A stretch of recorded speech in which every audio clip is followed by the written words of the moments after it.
Con motivo de la celebración de los 100 años de Salónica, que se cumplirá en octubre del presente año, nos hemos dirigido al Centro de Historia de Tuluá para corroborar alguna información. Y para ello hoy estamos con Efraín Marmolejo, que es el presidente del Centro de Historia. En esas indagaciones que usted ha hecho, y particularmente en un trabajo previo que hizo para los 100 años de historia de Trujillo, ¿qué encontró usted con relación a Salónica? Y me refiero puntualmente, para arrancar, con una persona que llegó a esta región, como el señor Boris Milstein. Sí, pues de nosotros la referencia más próxima que tenemos es la monografía que hizo el padre Fabio Villalobos sobre Río Frío. El padre Fabio Villalobos hizo varias monografías de varios sitios del Valle del Cauca, tanto veredas como municipios, y entre ellos estuvo el de Río Frío. Y en ella hace referencia a Salónica y a Fenicia. Esa es la primera referencia que nace en los 20. Es importante este primer trabajo que se hace y creemos que se debe profundizar más con respecto a ese trabajo y felicitamos pues que estén haciendo ustedes un trabajo de investigación sobre todo teniendo documentación, porque todo ha sido de la bibliografía encontrada a través de Fabio Villalobos especialmente. Hay una figura muy importante de esta región que es un personaje que es conocido en toda esta región de Trujillo, Salónica, Fenicia, que es Mr. Boris. Mr. Boris es un ucraniano que vino a Tuluá huyendo de las guerras, de la Primera Guerra, de la Segunda Guerra, de todas las guerras intestinas que había en Europa. Y él llega a Tuluá. Y don Boris Milstein era casado con doña Tania Hallman y ellos tuvieron una fábrica de jabón muy importante donde es hoy actualmente American Pizza frente al río Tuluá. Esa fábrica fue muy importante, tenía una producción grande, tuvo una comercialización muy buena, era muy reconocida. El jabón se llamó jabón, ya les cuento. Milstein, ya aquí, si quieres, esta es una foto de don Boris, si quieres hacer algún acercamiento, que la conseguimos con la familia.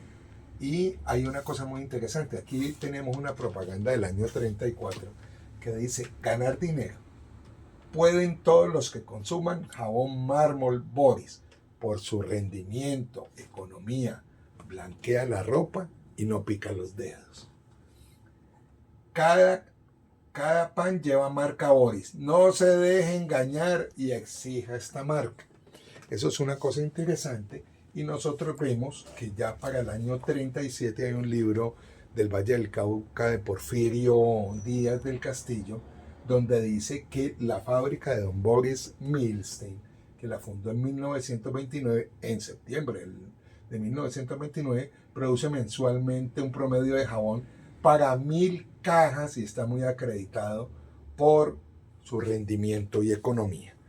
Paralelamente a eso, tuvimos Gustavo Álvarez con un descendiente de don Boris. Él hizo una historia sobre los judíos en Colombia y especialmente de su abuelo o bisabuelo, que era don Boris, y ahí estuvimos buscando mucho de esa historia y encontramos que Boris también tuvo una distribución de madera en la ciudad de Tuluá, y lo hemos referenciado por otro judío que existía aquí, que era don Adolfo Levi. Don Adolfo Levi tuvo un almacén y posteriormente tuvo una distribución de madera en la ciudad de Tuluá, tal como la tenía don Boris. Parece que inicialmente ese almacén, esa distribución de madera, la tuvo en su casa, y posteriormente encontramos propaganda de don Boris. Aquí vemos propaganda del jabón y encontramos que ese depósito de madera también él tuvo aquí, el depósito de madera en la ciudad de Tuluá, y ahí tenemos referencia de dónde estaba ubicado. Bueno, pero también hay otra cosa importante, que eso queremos hacer una referencia, y es que él tuvo, como él tenía tierras en esta zona de Fenicia, de Salónica, eh, él, como buen negociante, primero aprovechó la madera, que la vendía en su depósito de madera, pero también parece que con varios personajes de la región, como Tulio Acevedo, entre otros, tuvo lo que se denominó Transportes Fenicia, que quedaba en la carrera 21 con calle 28. Ahí es aquí en la ciudad de Tuluá, y él iba hasta Fenicia. Parece ser que hay una Jaime Arenas Barón, quien falleció, era miembro del Centro de Historia. Parece que parte de esa carretera la hizo Enrique Espinosa y cobraban, debe ser, siempre eran asociados con otro, es muy posible que haya sido con Don Boris y con Obdulio, porque les interesaba llegar allá. ¿Para qué? Para llevar lo de ganado, para llevar ganado, madera y naranjas, que la producción era muy alta de naranjas, según recordaban ellos en la memoria oral que nos hacían, y que cobraban peaje por el uso de esa carretera.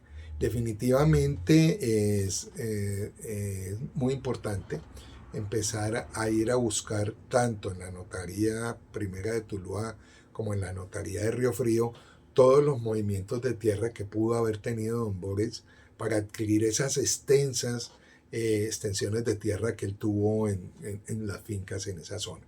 Hay otra cosa muy interesante, y es que ellos intervinieron en el proceso de búsqueda de oro, que en esa región en un momento dado fue una línea económica bastante interesante.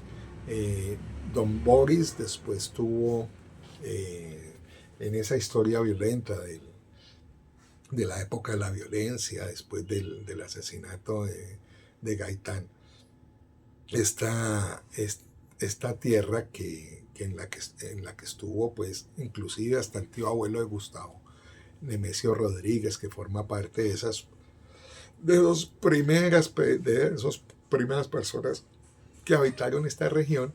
Después, cuando viene el fenómeno de violencia, se radicaliza mucho la violencia en esta zona, y eso hace que a don Boris tenga un altercado, le pegan, y él tenga que irse inclusive de la ciudad de Tuluá por eso. Boris es muy importante porque pasa un fenómeno muy interesante. Ellos eran judíos, y aunque eran judíos, Tuluá ha sido una ciudad que ha permitido el acceso de muchas migraciones y ha permitido posibilitar la inserción de estas migraciones, las extranjeras y las de otras regiones del país, insertarse dentro de la sociedad. Es así como varias de las hijas según relataba Gustavo Álvarez, que la madre recordaba que estudió con alguna de ellas, y inclusive creo que alguna de ellas estudió con Leica Nisimblad, que fue una de las primeras jueces que tuvo la ciudad de Tuluá, una mujer.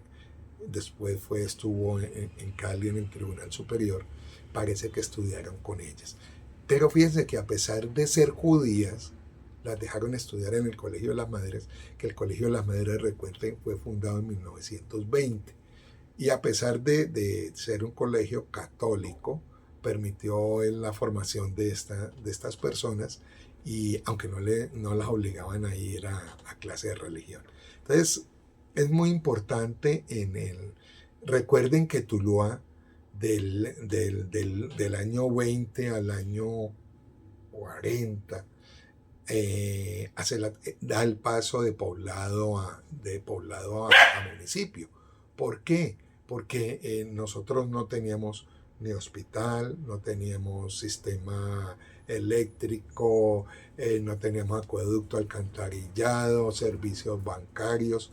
Todo estaba por construir en esa ciudad, y en ese periodo en la cual está este migrante, y en conjunción con los migrantes extranjeros, con los de otras ciudades, se permitió la transformación de una ciudad de poblado a ciudad, de poblado a municipio. Además, llega el tren y nos convertimos y se crea y se hace el canal de Panamá.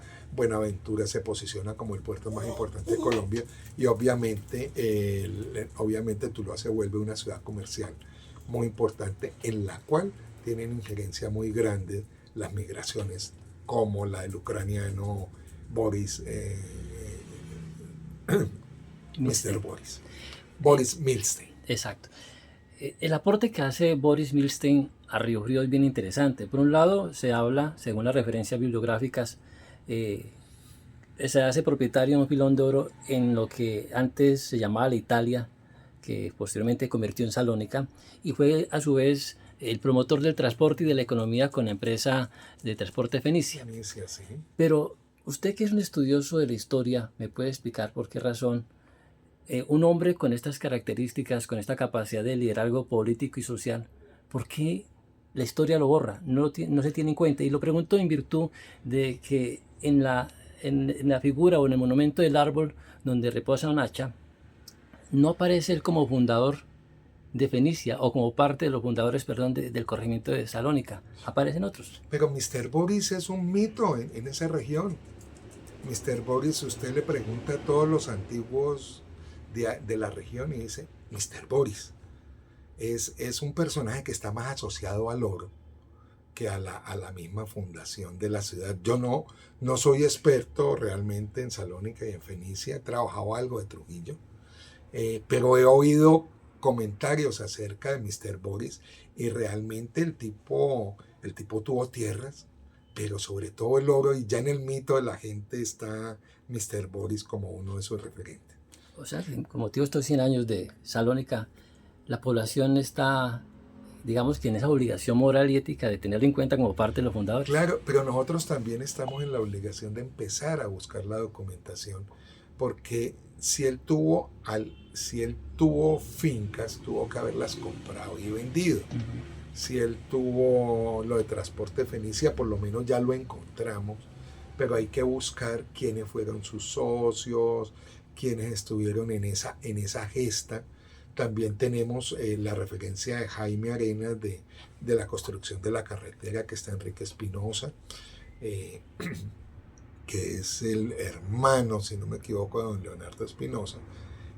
Recuerden que estos Espinosa son muy importantes porque fundan Ulloa, están en la fundación de Ulloa, de Trujillo, y muy posible tienen que ver mucho si empezó a construir esa carretera, tiene que ver mucho a nivel económico. Entonces, uno también tenemos que empezar a buscar esa información, ya no solamente de lo que hemos recogido a nivel de memoria oral y de lo que hemos recogido en las bibliografías, que ustedes lo ven. Nosotros hemos hecho un trabajo de bibliografía de todo esto que estamos hablando, ha salido de periódicos de la región, de libros que se han escrito, pero tenemos que empezar a buscar fuentes documentales. Y muy importante, ¿quién cree llega de esa relación que hubo entre Gustavo Álvarez y el nieto de don Boris, que tiene un libro que ese es otro tema que nosotros tenemos que empezarlo a buscar, a conseguir, porque realmente es una fuente documental también.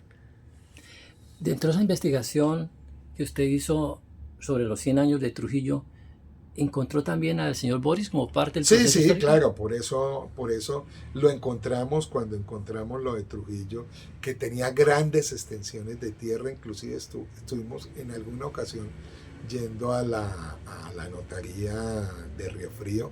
Allá existe una muy buena documentación y creemos que tenemos que seguir yendo allá porque ahí hay una muy buena fuente documental.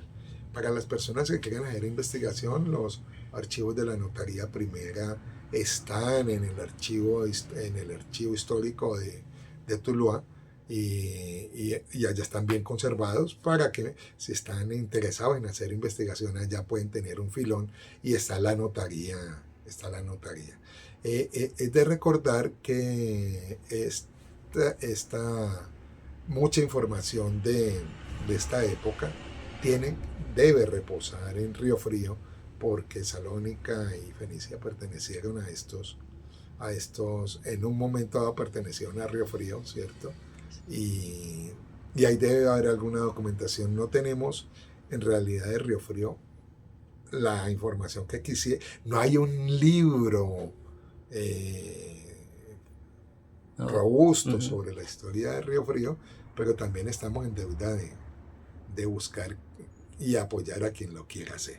Para cerrar el capítulo de Boris Bilstein, pregunto, ¿se puede considerar también como fundador de Trujillo? No, no, no. De Trujillo, por lo menos, miren, no, nosotros tenemos las actas, por lo menos en lo que hay en documentación no aparece, no aparece, es muy posible. Como en todas las cosas, hay gente que no quiere aparecer en las cosas, no quiere figurar o está figurando en zonas. Acuerde cuando fundan Trujillo, Trujillo pertenecía a Guasanó, Ujú. al municipio de Guasanó. Y Río Frío también pertenecía a Guasanó. Posteriormente termina Guasanó perteneciendo a Río Frío y luego Guasanó termina perteneciendo a Trujillo. En todos estos ires y venires, mucha de esa documentación se ha perdido, ¿no? Muy bien. Ha nacido mucha gente importante en el corregimiento de Salónica. Usted hoy me ha referenciado dos, Elber de Jesús López Ortiz y Óscar de la Cruz Vélez. Bueno, Elber López definitivamente es hasta vecino. Elber López es uno de los grandes, uno de los referentes de la actividad comercial y sobre todo en la parte eléctrica. Él trabajó con la compañía de electricidad de Tuluá muchos años y luego es el dueño de uno de los almacenes más representativos del sector de venta de productos eléctricos como es Electroingeniería, que es un almacén que es orgullo de la ciudad y un referente a nivel nacional. Pero además también maneja el alumbrado público no de Tuluá, sino de varias ciudades de aquí del municipio, del país, y es un referente obligado, es un personaje. Usted decía que hay personajes que no aparecen en la historia. Elber es uno de ellos y a él le tenemos deuda de gratitud. Si usted fue a la feria de Tuluá y vio el alumbrado del árbol del samán de la plaza de comidas, lo hizo estas empresas que dirige, el pool de empresas que dirige Elber López. Para él, para su señora esposa y sus hijos que están metidos en el negocio, nuestro agradecimiento. Además, vean, un hijo importante de esta ciudad.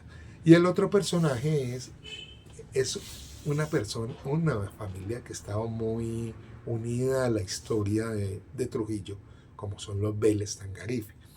Eh, el bisabuelo el abuelo pues, de Óscar Vélez, que es el papá del actual alcalde del municipio de Tuluá, el doctor Gustavo Adolfo Vélez Román, el señor era dueño de los terrenos en donde se construyó Trujillo. A él es que le compran ese lote, se lo compra el Leocadio Salazar, y Leocadio es el que propicia la fundación de Trujillo vendiéndole a Coloso no solamente el lote en la ciudad, sino también en pequeños lotes donde ellos pudieran producir. Es una historia muy interesante la de Leocadio y, y es una cosa que tenemos que recordarla también. Bien, pues yo le agradezco de manera muy especial, don Efraín, que nos corrobore mucha esta información, que nos participe de ella con el ánimo de construir una historia bien contada sobre la fundación del corregimiento de Salónica. Para quienes no conocen el Centro de Historia, ¿qué podemos contarle? ¿Dónde se encuentra? ¿Qué pueden consultar acá? El Centro de Historia tiene la sede en la UCEBA. Nacimos hace 41 años en la UCEBA, liderados por una mujer, ¿cierto? La esposa Aura Flores de Grajal, la esposa de Néstor Grajales López, el primer rector que tuvo la UCEBA, y una mujer que dijo, venga, si en Buga hay un centro de historia, una academia de historia, porque Tuluá no la puede tener, contra contra toda la resistencia que hubo inicial, ella la creó.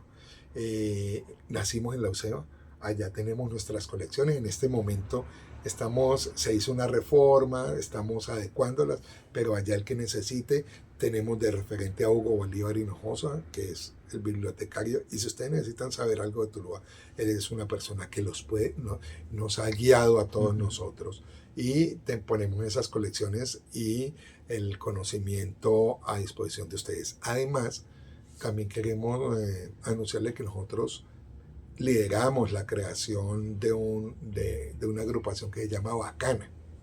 Bacana son academias y centros de historia de Valle, Cauca y Nariño, y en la cual tenemos una gran interrelación porque la historia, por ejemplo, la historia de Tuluá, acuérdense, nosotros pertenecíamos a Buga, Buga a su vez pertenecía a Popayán, y Popayán tenía que ver una parte administrativa